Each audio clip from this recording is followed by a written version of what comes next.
사도행전 16장 25절에서 34절 말씀, 우리 한 절씩 교도하도록 하겠습니다. 한밤중에 바울과 실라가 기도하고 하나님을 찬송하며 제수들이 듣더라. 이에 갑자기 큰 지진이 나서 옥토가 움직이고 문이 다 열리며 모든 사람의 매인 것이 다 벗어진지라. 간수가 자다가 깨어 옥문들이 열린 것을 보고 제수들이 도망한 줄 생각하고 칼을 빼어 자결하려 하거늘 바울이 크게 소리질러 이르되 내 몸을 상하지 말라. 우리가 다 여기 있노라 하니 간수가 등불을 달라고 하며 뛰어 들어가 무서워 떨며 바울과 실라 앞에 엎드리고 그리고 나가 이르되 선생들이여 내가 어떻게 하여야 구원을 받으리까 하거늘 이르되 주 예수를 믿으라. 그리하면 너와 내 집이 구원을 받으리라 하고 주의 말씀을 그 사람과 그 집에 있는 모든 사람에게 전하더라. 그 밤 그 시각에 간수가 그들을 데려다가 그 맞은 자리를 씻어주고 자기와 그 온 가족이 다 세례를 받은 후 그들을 데리고 자기 집에 올라가서 음식을 차려주고 그와 온 집안이 하나님을 믿음으로 크게 기뻐하니라. 아멘. 요즘 이 시대에는 참 전도라는 것이 힘든 시대이죠.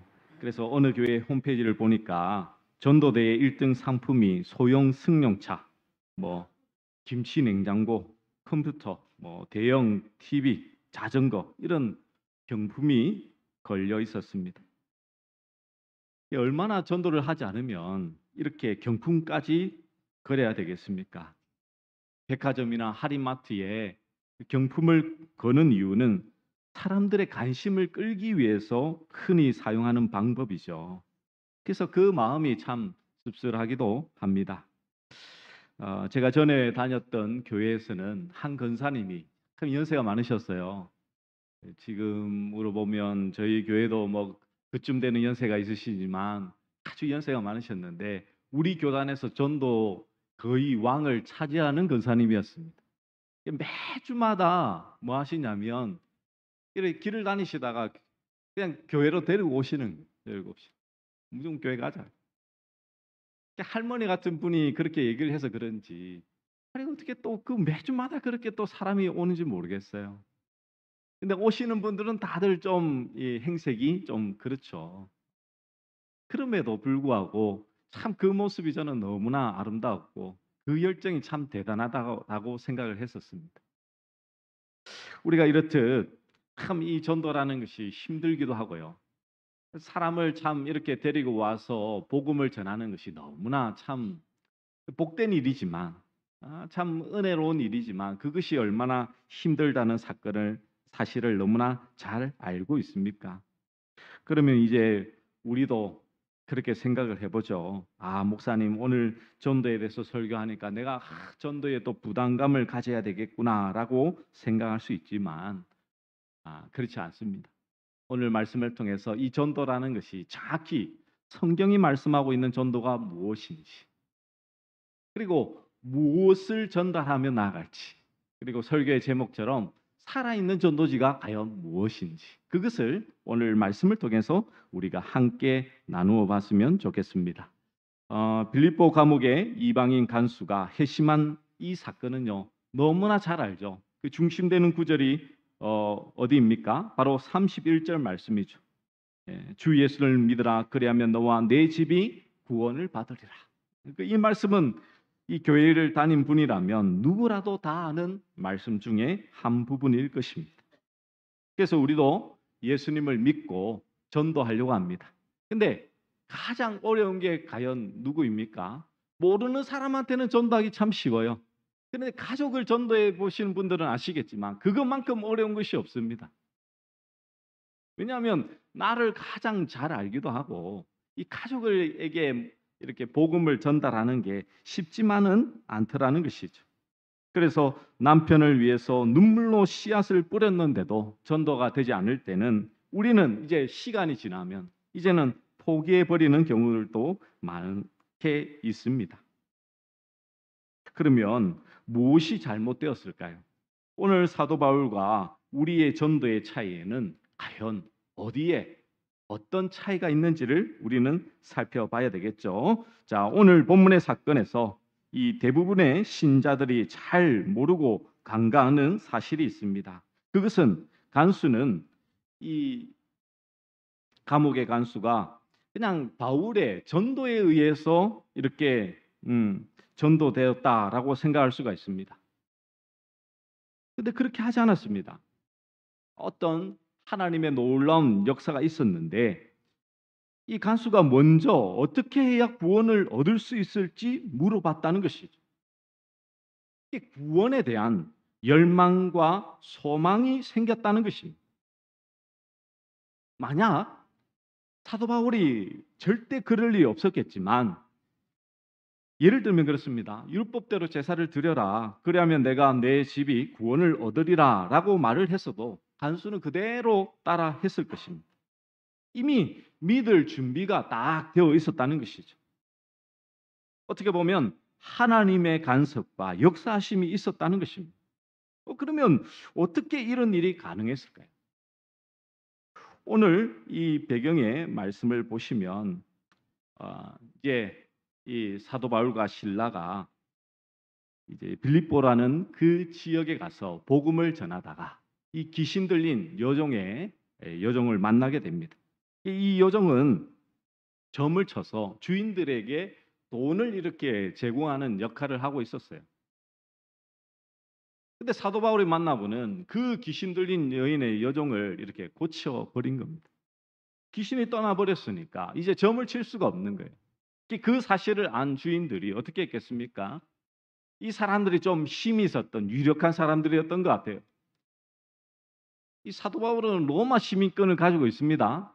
법적으로 이렇게 하다 보면 이렇게 건들면 안 돼요. 그런데 이 어떻게 했냐면 이 사도 바울을 잡아다가 때리고는요. 그 당시에 때렸다는 표현은요. 매를 들었다는 것은 예수님께서 십자가 처형을 당했을 때 그 모습을 좀 생각하셔야 됩니다. 그냥 한두 대 때렸다는 게 아니에요. 죽을 만큼 때린 겁니다, 여러분. 죽을 만큼. 율법의 말씀에서는 몇 대까지 때리라고 되어 있는지 아십니까? 예, 그렇죠. 39대. 40대 이상을 때리지 말라 했어요. 왜냐하면 죽을 수도 있기 때문에. 근데 지금 여기는 이 이스라엘이 아니기 때문에 전혀 그것과는 상관없죠. 그러니까 뭐 채찍이나 이 매를 가지고 사람을 때리는데 죽을 때까지 때립니다. 그리고는 어떻게 말하고 있습니까? 많이 친 후에 옥에 가두고 그리고 이제 깊은 옥에 그냥 가둬버리는 것입니다. 이것은 바로 로마의 지하 감옥이죠. 빛 하나 들어오지 않는 이 병에 걸리기 쉬운 그런 곳이었습니다. 그런 곳에 착고가 채워져서 내던졌었죠. 그런데 그 가운데에 어떤 일이 일어납니까? 25절 말씀 우리 같이 한번 읽어볼까요? 25절 말씀 함께 읽겠습니다. 시작. 한밤중에 바울과 실라가 기도하고 하나님을 찬송하며 죄수들이 듣더라. 네, 그렇죠. 지금 죽을 만큼 맞고는 감옥에 갇혔어요. 그런데 바울과 실라가 기도하고 하나님을 찬송하였습니다. 자, 우리 한글어 성경에는 이 지금 시간적인 개념이 좀 안 드러나지만 기도와 찬송의 이 순서에는 순서가 있습니다. 한참 동안 기도가 이루어지고 그 후에 찬송이 나온 거예요. 여러분 생각해 보십시오. 지금 바울과 실라의 상황 속에서 기도의 내용은 어떻겠습니까? 모르긴 몰라도 처음은 좀 아니 하나님 왜 지금 이렇게 되었습니까? 라고 기도를 시작했는지도 모르겠어요. 왜냐하면요. 아시아 지역에서 복음을 전하려고 했는데 성령님께서 1차 때 가려고 하는 곳을 막고 2차 때도 막고 그리고 이제 빌립보 마게도냐 지역을 간다고 하면서 처음 도착한 것이 빌립보였습니다. 자기가 가려고 간 게 아니고요. 성령님께서 인도하셔서 그곳에 가게 됐는데 그런데 지금 어떤 일이 일어난 것입니까? 매를 맞고는 감옥에 들어가게 된 거예요. 아니 내가 맞을 줄 알고 가면 그래도 괜찮아요. 근데 맞을 줄 전혀 몰랐는데 매를 맞고 억울한 일 당하면 그것만큼 억울한 게 없죠. 맞죠? 내가 안 했다. 이거는 막 내가 가려고 한 것도 아닌데 왜 하나님이 이곳에 보내갖고 나를 감옥에 보내십니까? 이렇게 할 수도 있었을 것 같아요. 아마도 처음은 사도 바울도. 그런데요, 이 사도 바울은 거기에만 머물러 있지 않았을 것 같습니다. 이 기도의 내용은 점점 하나님과 은혜가 충만하여졌을 것 같습니다. 왜냐하면요, 기도가 한참 이루어진 후에 하나님을 찬송했기 때문입니다. 여러분, 찬송은 하나님께서 하신 일과 성품을 높이는 것이 찬송입니다. 단순히 우리가 이제 마음이 좀 답답하거나 우울할 때나 기분을 전환할 때 찬송 부르는 거 그거 여러분 찬송 아니에요. 여러분. 원래는 내 마음을 이렇게 달래는 거는 보통 말하는 것은 복음송이죠. 복음송. 가스펠. 그거는 원래 찬송이 아닙니다. 찬송은 오직 하나님께만 올려드리는 것이 찬송이에요. 그래서 지금 바울과 실라는 지금 하나님께 찬송을 하는 거예요. 지금 이렇게 행하신 하나님의 그 역사를 뭐하고 있다고요? 감사하고 있는 거예요. 하나님께 영광을 올려드리고 있는 거예요. 그리고 그 제수들은 뭐하고 있다고요? 지금 듣고 있어요. 그러던 찰나 26절에 보시면 이에 갑자기 큰 지진이 나서 여러분 큰 지진이 났습니다.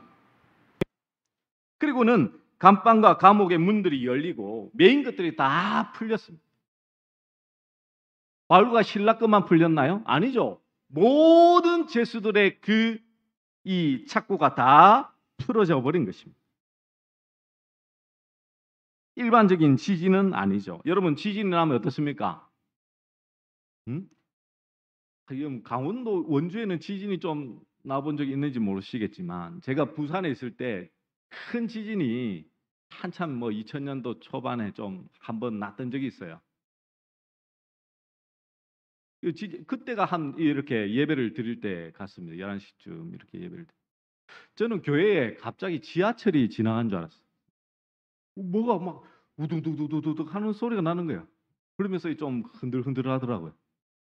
알고 봤더니 지진이 났던 거였습니다. 이 옥문이 열릴 정도면 얼마나 큰 이렇게 지진이 났겠습니까? 일반적인 지진을 생각해 본다면 그러면 이 지하다 보니까 막 돌들이 무너지고 밑에 있는 사람이 깔릴 정도가 됐겠죠. 근데 그렇지 않았습니다. 지금 일어난 현상은 뭐만 있었습니까? 옥문이 열리고 착고만 풀려진 거예요. 그리고 그 가운데서 이제 간수가 자다가 깹니다. 아무래도 이 소리가 막 크게 울렸겠죠. 그러다 보고는 문이 다 열려 있고 사람의 맨 것이 다 벗어진 것을 보게 됩니다. 그리고는 어떻게 합니까? 제수들이 도망한 줄 생각하고 칼을 빼어 자결을 하려고 하고 있습니다. 자, 여러분, 제가 한번 질문을 해보겠습니다. 이 상황 속에서 왜 하나님은 큰 지진을 일으켜서 옥문이 열리고 착고가 풀리는 기적을 일으켰을까요? 이런 질문을 안 하고 성경을 읽으니까 일반적인 해석은 어떻습니까? 우리가 하나님 앞에 기도하면 우리의 인생의 옥문이 열리고 막혔던 문제가 다 해결됩니다. 보통 이렇게 이제 나가버리거든요. 주님은 지금 이 지진을 일으켜서 옥문을 여신 이유가 있습니다. 목적이 있습니다. 목적. 하나님께서는 이유 없이 행하시는 일이 없어요. 하나님께서는 이 땅에 역사를 이루실 때는 반드시 그 목적을 이루시는 것이죠. 그래서 요한복음에서는 기적이라 안 하고 뭐라고 말하고 있습니까? 표적. 하나님께서는 기적을 통해서 하나님의 말씀을 전하기를 원하신다는 것이죠. 그러니까 오늘 이 기적도 표적이에요, 표적. 하나님께서 행하신 목적이 있는 게 목적. 단순히 이 바울과 실라가 하나님을 잘 믿어서 기도를 열심히 해서 기적을 일으킨 게 아니잖아요. 만약 그럴 것 같으면 아예 보내질 않아야죠, 감옥을. 안 그렇습니까, 여러분? 하나님께서 병 주고 약 주는 것도 아니고 실컷 맞게 하고는 그 감옥에서 풀리게 한다? 그거는 지금 이 안 맞잖아요, 여러분. 그러면 하나님께서 왜 지금 이런 기적을 행하셨냐고요? 못하기 위해서. 지금 뒤에 일어나는 일을 보면 알잖아요. 뒤를 일어나는 일. 그 일이 뭡니까? 예, 간수에게 복음을 전하기 위해서 이 기적을 일으킨 거예요. 그런데 여러분 잘 보세요. 성경을 잘 보세요. 간수가 기적을 보고는 하나님이 행하셨네 이랬나요? 아니요. 그는 지금 죽으려 하고 있어요. 죽으려 하고 있어요. 왜요? 만약 죄수들이 다 도망해 가버리면 자기가 이제 책임이에요. 그 죄값은 뭐라고요? 사형. 그런데 죽을 때 그냥 죽겠습니까? 불에 타 죽든지 사자밥이 되든지 아니면 격투기 그 장에 들어가서 죽든지 이 처참한 죽음이라고 생각한 거죠. 그러니까 이왕 이래 된 거 그냥 내가 빨리 죽는 게 그냥 쉽게 빨리 죽겠다 싶어서 지금 죽으려 하는 거예요. 그러면 또 우리가 질문해야 돼요. 아니 왜 간수는 이렇게 죽으려고 하는 그 상황에 도달했을까?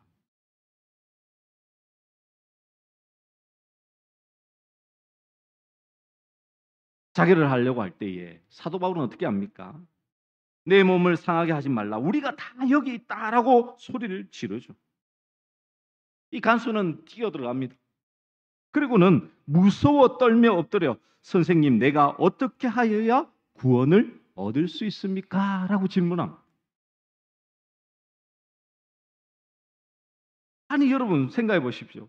금방 죽으려던 사람이 지금 뛰어들어가서는 사도 바울 앞에 딱 무릎을 꿇고는 내가 어떻게 해야 구원을 얻을 수 있습니까? 라고 질문하고 있더라는 것이죠. 여러분 30절에 선생들이여 이렇게 했지만 이 키리오스입니다. 키리오스. 주여입니다. 원래는 헬라 원문을 보시면 주여입니다. 주여. 주여 내가 어떻게 해야 구원을 받을 수 있습니까? 라고 질문하고 있습니다. 야, 이렇게만 돼도 여러분 전도가 쉽지 않겠습니까, 여러분? 아니 지금 이 상황이 보십시오. 사도 바울은요 손 안 대고 코 푼다고 지금 자기가 한 거는 그냥 맞고 들어가서 그냥 찬송하고 기도하고 이게 일반적으로 여러분들도 했을 것 같아요. 근데 옥문이 열리고 막 그거는 하나님께서 행하셨잖아요. 근데 이 간수가 하는 게 뭐냐면 이 자신이 구원에 대해서 갑자기 열망함이 생겼다는 거예요. 왜 이렇게 생겼냐고. 우리가 추측해보고 이 생각해 볼 수 있는 것들이 있습니다. 그게 뭐냐면 이 바울과 실라가 옥에 갇혔을 때에 여러분 살 소망이 없는 사람은 원래 누구였습니까? 바로 바울과 실라죠, 여러분. 앞서 말씀드렸듯이 지금 이 바울과 실라의 상황 속에서 결코 감옥에 갈 정도로 매를 맞고 죽을 지경이 되어서 감옥에 갈 정도의 죄를 지었습니까? 안 지었습니까? 안 지었어요. 어떻게 보면 힘에 의해서 세상적인 힘에 의해서 눌려서 지금 죽을 지경에 처해진 겁니다. 지금 상황이. 맞잖아요? 네. 그런 상황이에요. 그런 상황. 그 간수가 볼 때는 살 소망이 없는 게 바로 저 두 사람이에요. 근데 이 두 사람이 와서 행하는 게 뭐냐면 밤새 하나님께 기도하는 거예요. 근데 그 기도가 불평과 불만이었을까요? 왜 하나님 나를 이렇게 보냈습니까? 라는 그 기도로 끝이 났을까요? 아니라는 거예요. 처음에는 누구나 다름없는 그런 기도였다가 기도가 점점 변하는 거예요. 저 아무리 봐도 내가 볼 때는 하나님께 감사할 거리나 뭐 이 하나님에 대해서도 잘 몰랐을 것 같아요.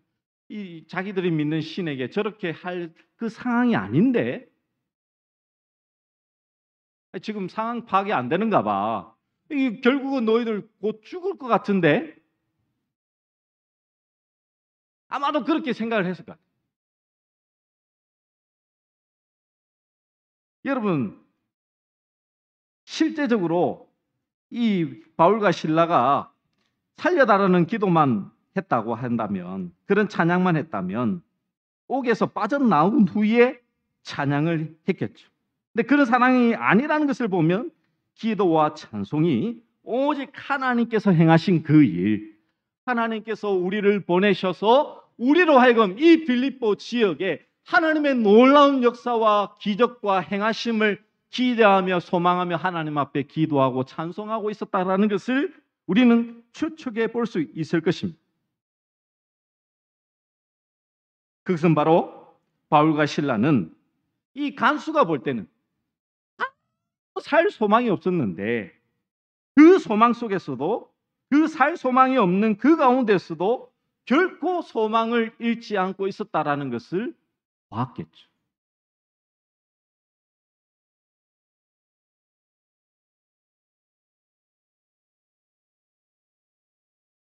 그래서 막상 자신이 어떻게 보면 살 소망이 끊어진 그 상황 가운데에서 자기는 죽을 수밖에 없는 겁니다. 자결밖에 없습니다. 그런데 이 간수는 이 바울과 실라에게서 구원을 보게 된 것입니다. 구원. 뭡니까? 내가 내 자신의 모든 것을 잃어보니까 잃어봤는데도 그 가운데서 소망이 있는 것을 보니까 나도 이 지금 상황 가운데서 내가 지금 의지하고 이 감옥이라는 것이 이 죄수들을 잘 지켜줄 때는 내가 잘 먹고 잘 살 것 같았는데 이게 사라지니까 나는 죽음밖에 없는다라는 것을 깨달은 것이죠. 그래서 그는 어떻게 물어본 겁니까? 어떻게 해야 구원을 얻을 수 있는가? 그 질문이 그냥 그대로 터져 나오는 것이죠. 이것은요, 당신의 삶의 소망과 힘은 어디에서 나오는가라는 그 질문 앞에 우리가 서야 된다는 것과 마찬가지인 것입니다.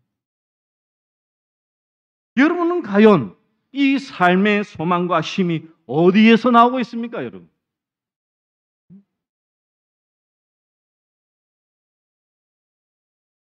나 이거 없으면 난 죽을 것 같아. 나 저거 없으면 나는 이 세상에 존재할 이유가 없는 것 같아. 그것이 어디에 있냐고요. 사도 바울과 실라는 어떻게 보면 세상적으로 보면요, 죽음을 기다리는 게 마땅한 거예요. 왜?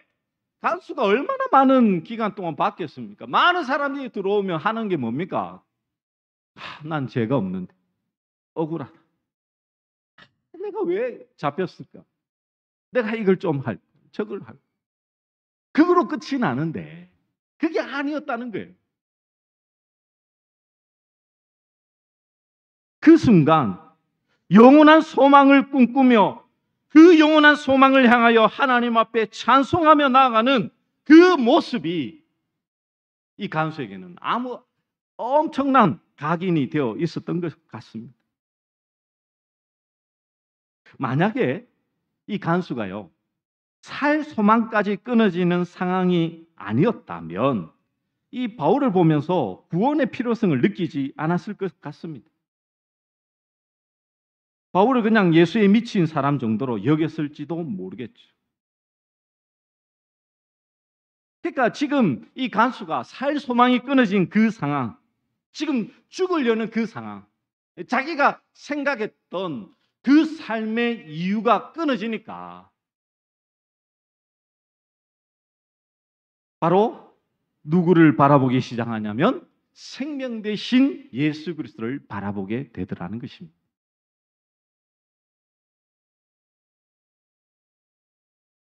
이렇게 보면 사도 바울이 옥에 갇히게 되고 그리고 옥문이 열리는 것은요, 그냥 단순히 하나님께서 기적을 행하셔서 여러분 하나님 앞에 기도하면 하나님께서 이루어지십니다가 아니라 지금 뭐 하기 위해서 이 간수를 하나님 앞에 엎드러지게 하기 위한, 하나님 앞에 나와 내가 어떻게 해야 구원을 얻을 수 있습니까? 라고 많은 사람들이 예수님을 만나 고백했던 그 고백이 흘러나올 수 있도록 이 간수가 자신의 모든 것이라고 여기고 있었던, 지금까지는 내가 한 사람도 감옥을 탈출하는 사람이 없었는데 그 감옥이 열리면서 내가 죽을 상황이 된 거죠. 그때 무엇이 보인다고요? 생명 대신 주님이 보이기 시작한 것이죠.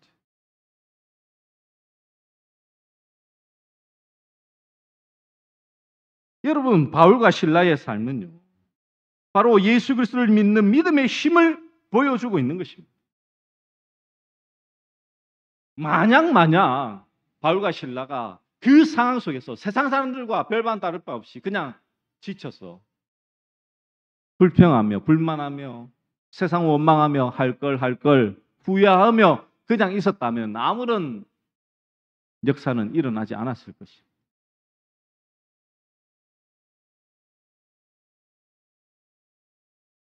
그런데 그 가운데에 그 자신이 알고자 하는 것은 다른 게 아니었죠. 왜 너는 다르냐는 것입니다. 왜 그 상황 가운데서 다른 사람과는 전혀 다르게 아무것도 없는 그 소망을 가지고 있는 그 원인이 뭐냐는 거예요. 너 도대체 뭘 가지고 있냐고.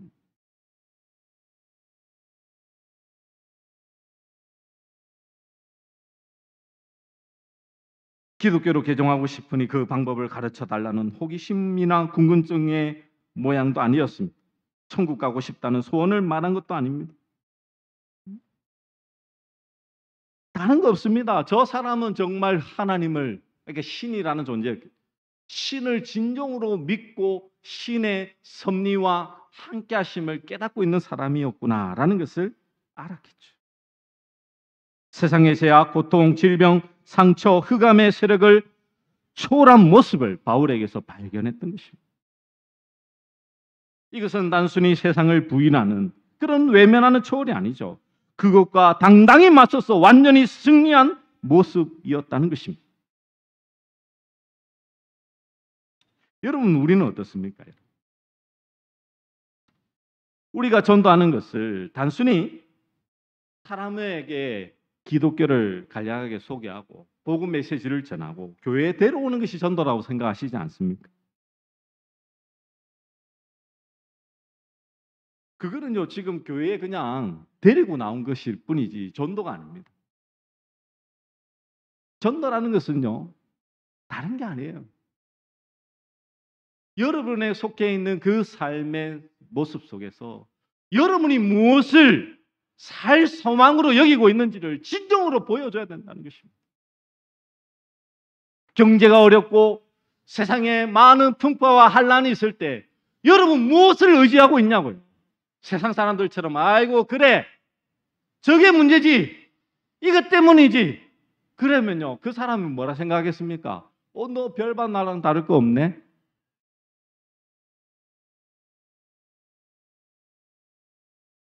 다를 거 없다는 거예요. 그들의 눈에는 무엇이 보였습니까? 아니 저 사람들은 어떤 사람들인가? 저들이 믿는 신은 어떤 분인가? 나도 저들이 믿는 신을 믿고 저들처럼 살 수는 없을까? 나는 그 궁금증이 불신자들의 마음 가운데 있어야 되지 않겠습니까?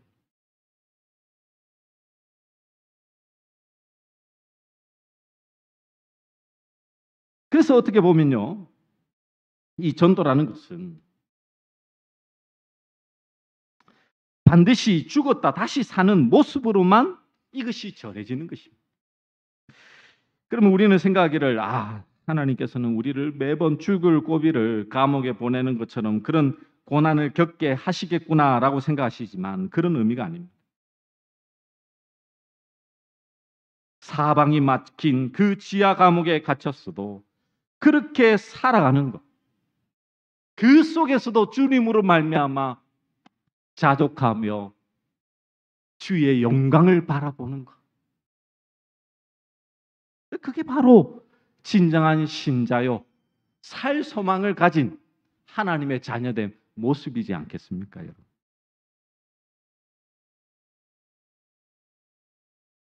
여러분, 전도 축제에 우리가 불신자를 어떻게 초대할 수 있겠습니까? 기도하고 찬양했더니 옥문을 열어주고 문제가 해결되고 사업이 잘 되게 해주셔서 교회 나오는 거, 여러분 그거 일회용인 거 아시죠? 그래 나온 분들은요, 잘 안 되면 다 떠납니다. 그렇지 않습니까, 여러분? 내가 할 일은 다른 게 아닙니다. 내 삶 속에 내 살 소망이 오직 예수 그리스도 한 분뿐임을 여러분의 살아있는 삶으로 보여주셔야 돼요. 그래서 세상 사람들의 말로서 이렇게 고백해야죠. 아니 당신은 왜 그러냐고. 내가 당신 같은 상황이면 그런 모습이 아닌데 왜 어떻게 그것이 가능하냐고 할 때에 딱 여러분은 딱 꺼내야죠. 살아있는 전도지. 내가 예수님 때문에. 나도 당신처럼 안 힘든 거 아니다. 근데 내 마음속에 세상이 줄 수 없는 평강이 있다. 그게 바로 누구냐면 바로 예수님. 이게 전도지 아닙니까, 여러분?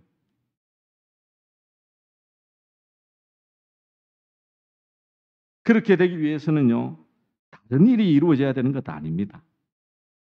여러분의 심령 안에 정말 예수 그리스도께서 살아 계셔야 돼요. 예수님이 사셔야 돼요.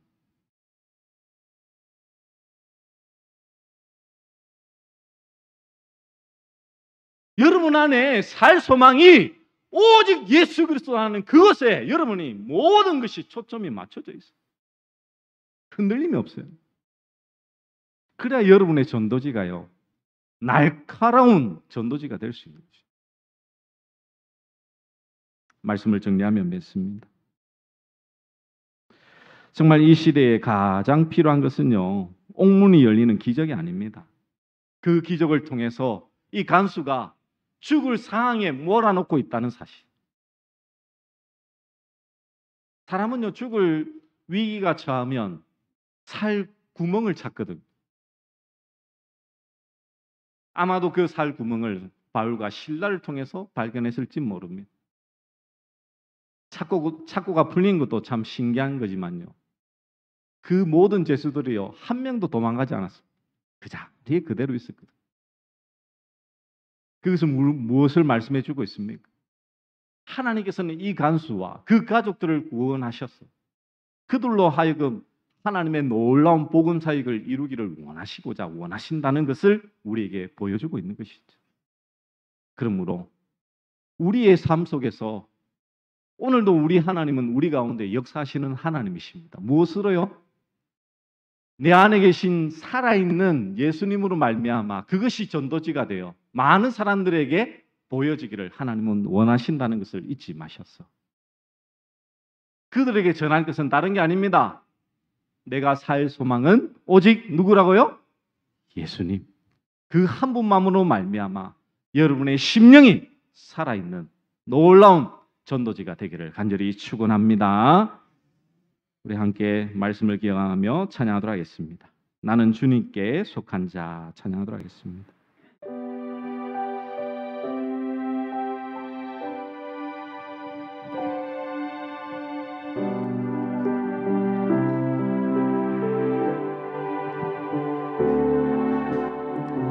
이 땅에 내 삶이 비록 버겁더라도 주님의 선하심 나 믿으며 가리니 이 작은 자통에 주가 이루하시니 감사로 사는 사 나 살기 원하네. 내 삶의 시간 속에 주인하시네. 내 모든 여정 속에 함께 하시네. 깊고도 크신 주의 영광을 나 보리라. 위대하신 주 나는 주님께 속한 자네요. 주의 나라 위해 전심으로 살리라. 주의 마음에 합한 자 되어 맡기신 소명 이루리.